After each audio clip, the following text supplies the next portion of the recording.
इसने इसकी टीचर ने मुझे बताया, ठीक है? मत बता, मैं थप्पड़ मारूंगा। एक तो गलती करके गया, ऊपर थप्पड़ मारेगा। तू मत बता रहा, मैं तुमको एक चांस दे रहा हूँ। चल बोल, कौन सा चांस दे रहा है तू? मत बता। मैं बताऊंगी। तो फिर तू कोई बात छुपाता है मेरे से? अच्छा चल बता दे। इसकी टीचर ने मुझे बोला फिर क्या किया?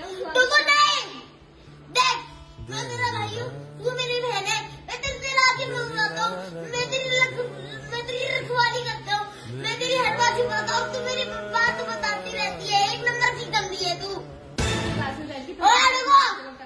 मैं जान, अभी ये 250 ग्राम का हाथ पड़ गया ना, इसका लुट्टा नहीं उठ जाता है, पड़ जाएगी तो पौधा।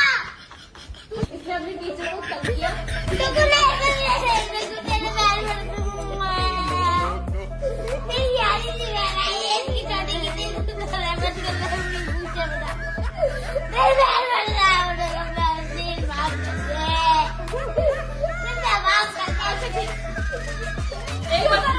क्यों करूँ माफ?